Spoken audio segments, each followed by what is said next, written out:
Auburn High School is celebrating a historic achievement tonight after Jada Benford captured the Class 3A state championship in the high jump at the IHSA Girls Track and Field state finals. This culminated her third trip to state. She cleared 5 feet 8.5 inches to secure the title, becoming the first Auburn Knight to win a state championship in this event. And she wasn't the only Nick 10 athlete in the top two. Hononegah's Jordan Dimke took second in this event. And Saturday evening, the Rockford community and the police department honored Benford's accomplishment with a special escort through the city.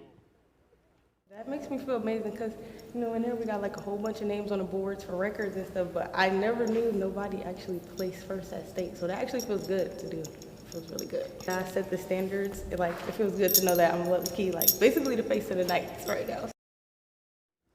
And we had several more state champions, which means some more welcome home too with the police and fire escorts.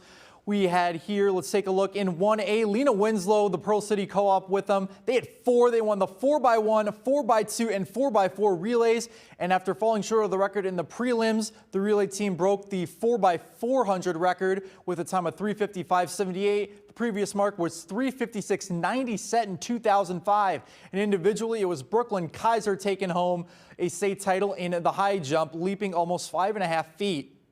And Oregon's Jillian Hammer took the gold in the 300-meter hurdles in Class 1A with a time of 42.84. And then Guilford's Allison Steibel is the 3A state champ in the long jump, going more than 18.7 feet.